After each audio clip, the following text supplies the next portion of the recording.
Shipping is expensive, and anybody got time for that.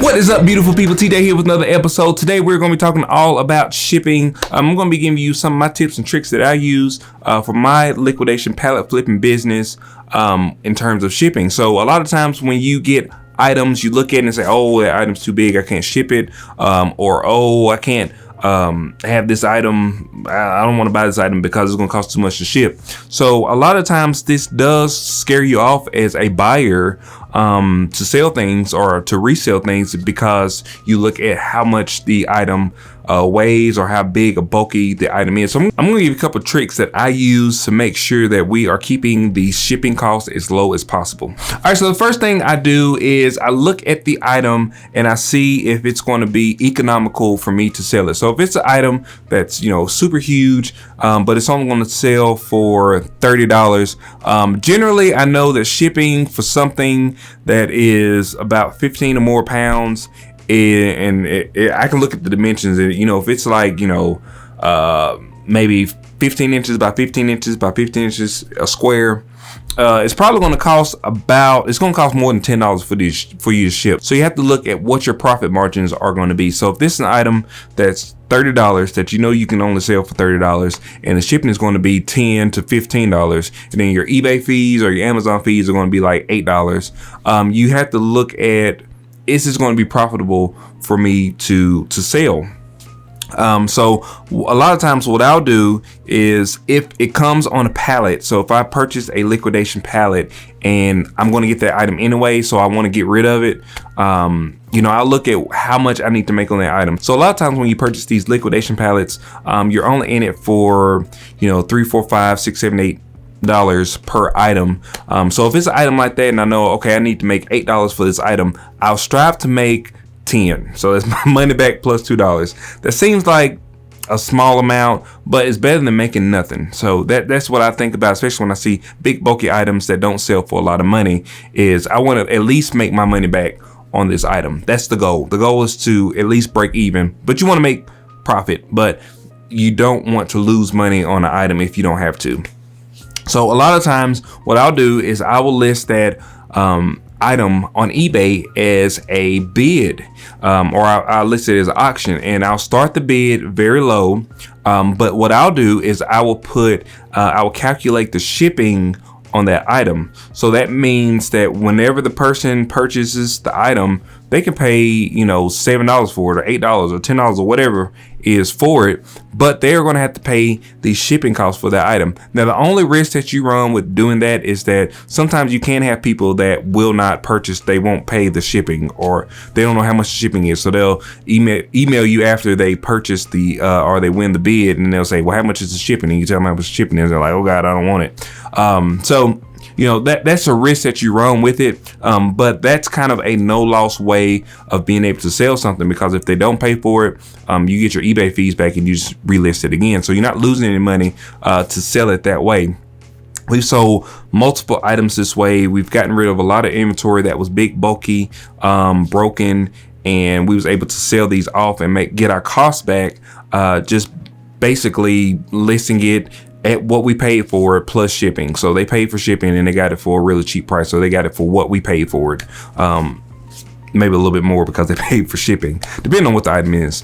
Another option to use, and this is an option that we didn't really know about until, you know, maybe 4 or 5 months ago, but Facebook Marketplace. Facebook Marketplace is a very large and growing market. And if you have items that are large, bulky, heavy, we had a big old like charbroil smoker. It was huge. It was probably gonna be about $200 to sell that thing, or to ship it. So, you know, we didn't know exactly what we were gonna do with it. So we listed on Marketplace and we ended up selling it. Somebody came by and picked it up. You know, it's not that big a deal. So You can use the Facebook Marketplace, especially if you have big bulky items, heavy items that you want to sell.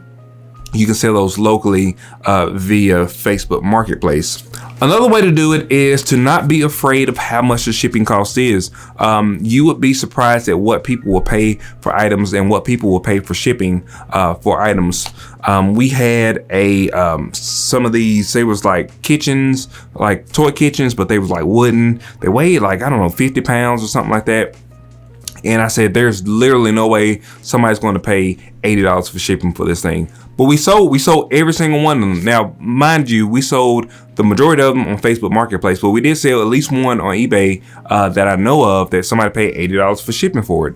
They literally could have went to Target and purchased it and didn't have to pay for shipping. So sometimes it just depends on people on eBay. They would just pay more money for things. That's just, I don't know why, but that's just how it is.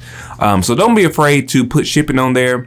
I know I see a lot of eBay sellers on YouTube that do price plus shipping on everything. So everything is plus shipping. I see some people that have a limit. You know, if it's something that's $100 or more, you know, we'll cover the shipping. If it's less than $100, then we'll do price plus shipping. So those are a couple different models that you can use if you want to think about how to sell your items and make sure you're profitable, or as profitable as possible. Another thing that I want to kind of talk about is whenever you are selling items, you want to make sure that you are making the items as small as possible. So when we first started, we wanted to have these big, huge boxes. You know, we want to have everything inside of a box. We was getting like boxes from Walmart. We was getting them from Home Depot. We was ordering them from Uline. We had all these boxes, and finally I was like, why do we need to put a box inside of a box? It's the craziest. It's just, you know, it's mental to even think that you need to put a box inside of a box. So a lot of times you want to protect the item, so you feel like, you know, if I put this box inside this box, is going to protect it a lot more. But the same thing can be achieved if it's already in the box and it's already packaged. You know, now there's certain things that you want to make sure you put in the box because it's not packaged well, or it's inside the box but it's not really, don't have any foam or anything in it. You know, you want to make sure you do put those maybe inside of another box and maybe put some foam or something around it. But if it's something that is packaged with foam around it, you can just put, what we do is we take these bubble mailers. We bought some big old bubble mailers, they're just plastic mailers that we purchased from Amazon. And you take those plastic mailers and you wrap it around your product. You tape it up, or you put it inside. If it fits inside that bag, you can put the box inside of that mailer and tape that up. We've also used the packing paper to wrap that up, you know, wrap it around it, and then we'll also put the bags around it as well and tape that up, stick a label on it and send it on. We've also sent just the box itself with the label on top of it. Amazon does the same thing. They don't always box items up. Sometimes if you look on a listing, it'll say this item may come in packaging that will reveal what's inside. So make sure you put that in your listing. If you're selling it on eBay, just put in a listing that it may come in packaging that reveals what's inside. And they may decide not to purchase it because of that fact. But a lot of times you spend a lot of money and time and effort trying to put a box inside of a box, and it's not really necessary. For the longest, we had these rugs that I said, I don't know how we're going to box these rugs up, how we're going to send these rugs off, because they was literally just rugs rolled up. And April, she shipped one off. She put bags on top of it, put some tape around it, put the label on it, and it got to the customer perfect. You know, so you can't be afraid of kind of thinking outside the box whenever you're shipping your items. You just want to make sure that the items are packaged well, but you also want to make sure that they are small and economical as possible, because shipping accounts for a lot of revenue loss for a reseller or a reselling business. Shipping is astronomical, no matter if you're going through USPS, if you're going through UPS, or if you're going through FedEx. Shipping is just is very expensive. So you really have to account for shipping costs whenever you're thinking about purchasing a pallet. So if you're looking at a liquidation pallet and you see that it has a lot of big bulky things on it, you need to make sure that your profit margin is going to be where it needs to be in order to make the maximum amount of money. So I think that is all I got to say about shipping. If you have any questions about shipping, or if you have any specific questions, just leave them in the description section below. I'll try to answer them the best I can. If it's something that I can't type out, I'll just make a video about it. So if you want to see those videos, make sure you are subscribed to the channel, and I will see you guys on the next one. Peace.